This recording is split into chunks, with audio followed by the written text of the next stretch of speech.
c'est bon.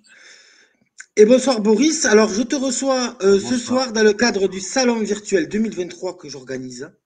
Donc voilà, dans une interview et voilà, on aimerait bien en apprendre un petit peu plus sur toi, Boris Prince Prinskov, Coq. pardon, Prinskov, On pardon, va toi, essayer de faire Boris, c'est décidément. ça. Boris Prinskov, voilà, exactement, et édité donc chez Hello Édition. Alors qui es-tu, Boris? Allez, présente-toi un petit peu, qu'on sache à qui on a affaire. Je t'écoute. Voilà, ouais, c'est compliqué en si peu de temps. Moi, en réalité, avant que d'écrire ce livre, j'ai surtout été sur la partie vidéo, audiovisuelle, de manière plus générale, photo D'accord? aussi. Qu'est-ce que tu faisais quoi en vidéo? Tu faisais des films, des choses comme ça, des courts-métrages ou des... En vidéo, je faisais des installations. Sur le plan cinématographique, j'ai commencé bien évidemment par faire des courts-métrages, puis moyens-métrages, puis au final, un film en format télé pour la chaîne Planète. Voilà, en gros. D'accord, donc t'as déjà, voilà, t'as déjà ton travail, c'était ton métier? Ça a été mon métier pendant 10 ans, ouais. D'accord, donc ouais, tu crées des programmes pour les chaînes télé, mettons Planète ou... Je créais tous différents types comment dirais-je, de formats selon les possibilités qui se présentaient. Ça pouvait être des commandes pour, par exemple, comment dirais-je, les journaux qui avaient été créés au tout début des années 90, des journaux gratuits, par exemple, qui demandaient à ce qu'on fasse un peu de pub pour eux, gratuitement, par exemple, ou alors qu'on fasse des films sur les gens qui squattaient, les gens qui se trouvaient dans la rue, les sans domicile fixe. D'ailleurs, le film que j'ai fait en collaboration avec une autre personne a été vendu à Planète et qui a été vendu à Planète était sur ce sujet-là, je vais y arriver, c'est-à-dire les sans domicile fixe. Voilà. Et D'accord, donc, il y très avait bien. plein d'autres possibilités, d'autres sujets en fonction d'eux. Voilà. Et comment t'es arrivé du coup à l'écriture du coup? Puisque bon, c'est sûr qu'on fait un court-métrage, une vidéo, etc. Bon, on Mhm, imagine tous que tu as un scénario, quelque chose, storyboard, etc. pour arriver mhm. à mettre en image tout cela. Donc, tu es quand même un habitué de l'écriture. Quoi C'est qu'il ça. arrive, tu as toujours été, que ce soit en vidéo ou en image, on est toujours en train d'écrire avant de procéder à l'image et à la vidéo. Mhm. Et qu'est-ce qui t'a donné envie de finalement presque supprimer les images et aller, je me lance dans l'écriture? Bon, avant que d'être dans les images, j'avais commencé déjà à écrire auparavant. Bon, j'avais écrit un truc genre, j'avais fait une espèce de recueil comme ça de poèmes, c'était à peu près, ça s'appelait 300 poèmes et chansons. Donc j'avais fait quelque chose avant.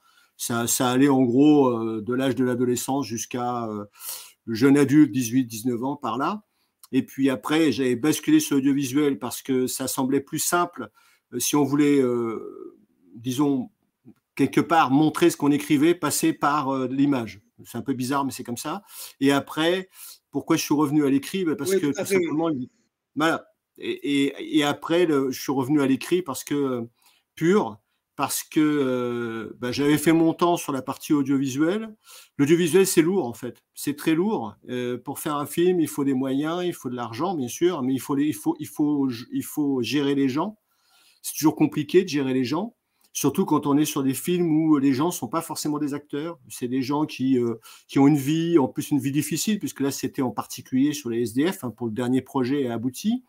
Et du coup, à un moment donné, j'ai eu envie aussi plutôt de revenir sur l'écriture, parce que là, au moins, on est totalement, entre guillemets, indépendant. On est tout seul avec sa feuille de papier, on met ce qu'on veut, on écrit, enfin, on est son seul maître, quoi, c'est quelque part. Donc, c'est pour ça que je suis revenu D'accord. vers ça. Et puis voilà. Donc, ton livre, deux personnages, un contexte. Mhm. Est-ce que ça a un rapport aussi avec tes vies antérieures, je dirais, euh, la vidéo, l'audio, les personnages que tu aurais pu rencontrer aussi dans ta vie, puisque tu as fait des films, tu t'es intéressé à des sujets de société, les SDF, etc. J'imagine, toute cette part un petit peu humaine aussi, tu as dû rencontrer beaucoup de monde aussi, atypique ou pas, avec leurs univers différents. Est-ce que ce Mhm. livre-là, aujourd'hui, c'est ça Ah ben ce livre-là, c'est aussi? complètement ça. C'est 53 histoires différentes qui n'ont pas de lien entre elles et qui retracent à la fois ma petite expérience personnelle, mais bien évidemment aussi une foultitude de gens que j'ai rencontrés et qui m'ont expliqué des morceaux de leur vie, de leurs expériences, de leurs aventures ou mésaventures. Et j'ai quelque part compacté ça dans un livre parce que bien évidemment, c'est que des bribes de ce que les gens ont vécu. Tout à fait. Et ce livre-là, alors, deux personnages en contexte. Chaque personnage dans un contexte, c'est un petit peu ça. C'est-à-dire que ben, on sait tous que, ben, je vais prendre un exemple très simple, un enfant qui grandit dans un certain contexte, mettons, aura une vie, agira différemment d'un autre qui va grandir dans un autre milieu, etc. Est-ce que c'est aussi ça, ce livre de personnages en contexte? Les rapports psychologiques avec l'être humain, le contexte et l'être humain, toutes ces choses-là? C'est complètement ça. Mais en plus, c'est aussi, ça peut être aussi simplement, j'ai mis deux personnages en contexte parce qu'effectivement, bon, c'est ce que tu dis à peu de choses près. Mais en plus, ça peut être parfois parce que il y a soit des histoires centrées essentiellement sur les personnages avec leur contexte, bien sûr, mais il peut y avoir quelques histoires aussi qui ne parlent que d'un contexte. Il n'y a pas spécialement de personnages mis en avant. Et bien sûr, les D'accord. personnages sont tous des personnages de fiction. Oui, bien sûr, voilà. Mais ce que je veux dire, voilà, c'est que tu as mis en scène. C'est un petit peu ton bout. Finalement, si on regarde, si on réfléchit un petit peu, le personnage en contexte, c'est très vide. C'est très, je dirais, c'est très imagé, ton livre, finalement.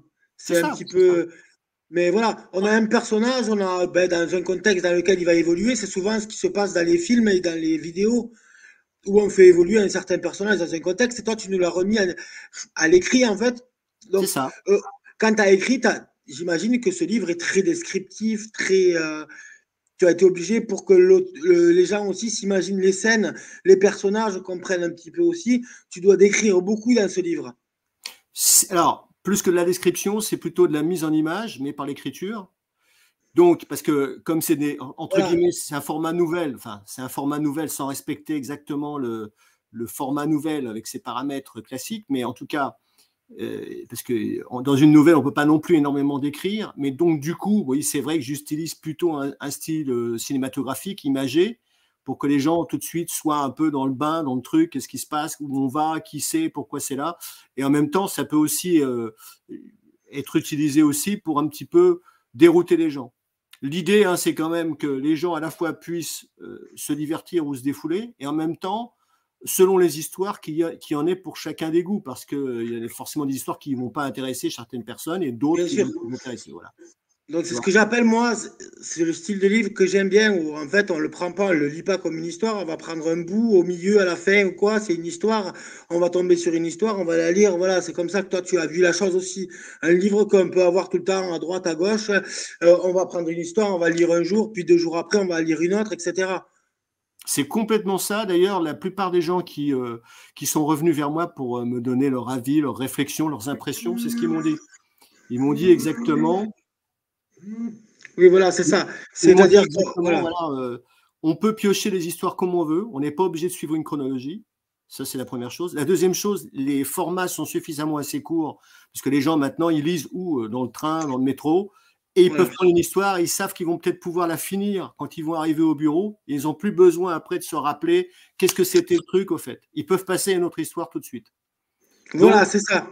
c'est ça qui les branche, en fait. Enfin, en tout cas, dans tous les retours que j'ai eus, toutes CSP confondues, tout âge confondu, tout sexe confondu, etc. Enfin, bref, les gens m'ont fait souvent cette réflexion. Ils m'ont dit, c'est vachement bien parce que c'est court et on a le temps, parce qu'ils ont une vie tous et toutes maintenant qui est très rapide, quoi.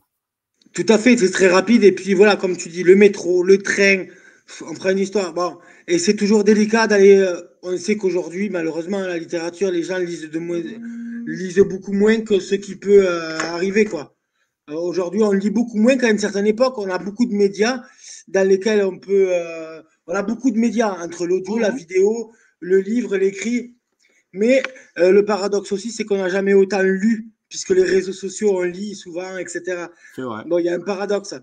Donc voilà, donc toi, tu as un livre, je dirais, un petit livre à feuilleter avec 53 histoires, 53. Alors, 53 personnages, on Oui, peut oui, dire. c'est 53. En Ouais, fait, bon, si on schématise, c'est 53 personnages, pardon, 53 histoires différentes. Donc, tu peux te retrouver dans toutes ces histoires-là en fonction de tes affinités, tes goûts, tes centres d'intérêt, etc. Et après, ça ouais, traite voilà. de tout sujet. Alors, c'est pas exhaustif, j'ai pas abordé tous les sujets forcément, mais ça traite de la plupart des sujets qui nous intéressent. Ça va des histoires d'amour en passant par le travail, en passant par la fainéantise, en passant par la police, la justice, les médecins, tout ce que tu veux. Il y a D'accord, beaucoup ouais, de voilà, choses. c'est ça. C'est en fait, voilà, tu nous as livré des petits, voilà, des plein de petites nouvelles, on va dire, sans Ouais. respecter le format forcément de la nouvelle, mais tu vas permettre aux gens d'aller découvrir tout un panel de choses à travers tes histoires, tes contextes. Et comme tu dis, c'est un livre image, je veux dire, puisque tu as mis en image avec le texte, c'est pour être cohérent, c'est-à-dire que ben, ton métier finalement, et tu arrives à retranscrire des images à l'écrit, quoi, et nous arriver à nous, voilà, à nous transporter un petit peu dans ton univers. Et toi, Boris, quand tu écris, comment dire, ce genre de choses, tu as mis combien de temps à écrire un C'est livre comme ça? variable. C'est variable. Celui-là, j'ai mis à peu près 6 mois à Ouais, l'écrire. Voilà. L'autre, j'en ai écrit un autre là qui, bon, je l'ai pas terminé encore de taper, mais lui, il m'a pris à peu près un petit peu plus longtemps. Mais là, ouais. celui-là, ça m'a pris 6 mois. Et en fait, ce qui a été le plus long, ça a été de trouver un éditeur. Donc voilà. Mais Ouais, bon, oui. ouais, ouais, Oui, parce mais que voilà, aujourd'hui, comment dire, voilà, il est sorti. Il est sorti depuis quand? Juste pour début de situer. l'année, c'était fin janvier 2023. D'accord, après, presque un an. D'accord. Presque un an, ouais, presque un an. Ouais, d'accord. Et on peut te retrouver dans des salons ou des choses comme ça, physiquement, ou tu fais des Ah, salons? pour l'instant, du fait que j'ai une activité professionnelle plutôt très lourde, c'est compliqué pour moi d'aller dans les salons. Alors j'ai essayé de voir pour les salons sur Paris, région parisienne, mais bon, pour l'instant, j'ai pas trouvé grand-chose. J'ai pu aller à des séances de dédicaces, mais qui étaient organisées par des gens qui me connaissent dans le cadre privé. Et Ouais. donc sinon, bah, je dois dire que je compte pas mal en fait sur ton salon, Ouais, voilà. Ben, nous, particulièrement on a beaucoup de parce visites que c'est et accessible. ouais, tout à fait. C'est pratique, quoi. Alors, C'est pratique et accessible. voilà, c'est pour ça aussi que on veut faire des interviews de tout le monde aussi pour ramener aussi ce côté vidéo, ce côté humain aussi, puisque c'est bien d'avoir un salon virtuel, tu l'as vu, mais Mhm. on essaie aussi d'animer avec des vidéos, on essaie d'animer avec de la publicité à la télévision justement. Si tu es de la région parisienne, c'est ça? Ouais. Ouais, D'accord. ouais. Si tu es de l'Île-de-France, tu vas pouvoir voir la nouvelle publicité qu'on va lancer à partir de lundi là. Ok. Ça sera au niveau des points météo sur BFM TV Paris. D'accord. D'accord. Avant le point de météo, en fait, il y aura une pub pour le salon virtuel, comme on avait fait au tout début. Ben, pour les autres auteurs, on a eu une première vague d'auteurs, ensuite on a eu tout vous, c'est-à-dire les auteurs de Hello Édition. Mhm. Mhm. Pour que tout le monde ait l'égalité des chances, on a mis deux publicités séparées. On en a mis D'accord. une et là on en remet une autre pour réactiver encore aussi ce flux. Voilà. En termes, toi Boris, en tant qu'écrivain, tu as Mhm. des, comment dire, quand tu écris, est-ce que tu as des rituels, des choses que tu fais différemment ou comment Ah, travailles-tu? la chose essentielle pour moi, c'est que je sois au calme pour pouvoir écrire, parce que sinon, quand il y a du bruit et des choses comme ça, des parasitages, ça me pose problème. Sinon, j'ai tendance aussi à écrire, et le format s'y prête, à écrire de manière continue et spontanée, c'est-à-dire presque en écriture automatique. Je corrige pratiquement rien, c'est-à-dire que c'est brut en fait. Et en plus, l'éditeur m'a offert cette possibilité qui est intéressante, c'est-à-dire il m'a dit, ton texte, on va pas le changer.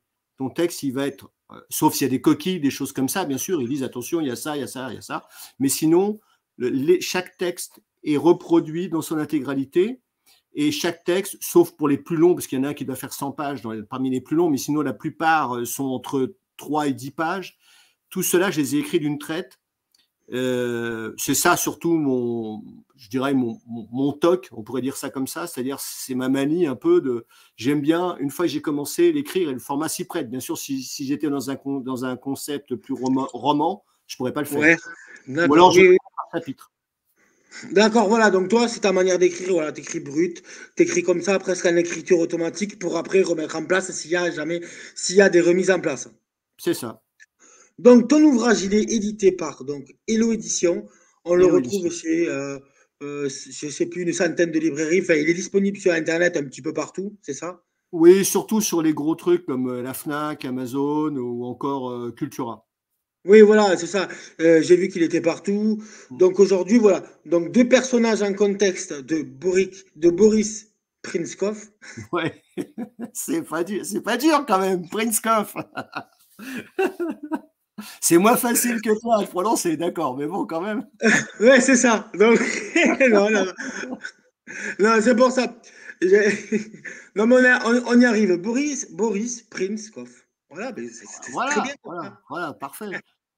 Voilà. Écoute, Boris, merci beaucoup pour m'avoir accordé cette interview. Merci à toi, Fabien. Voilà. Et puis, je te souhaite une bonne soirée et de la réussite pour ton roman, pour ton livre. Deux personnages en contexte, donc, qu'on peut retrouver sur la Fnac, Cultura et toutes les bonnes librairies. Voilà, merci et bonne soirée. Merci beaucoup. Bonne soirée, Fabien. Ciao, ciao.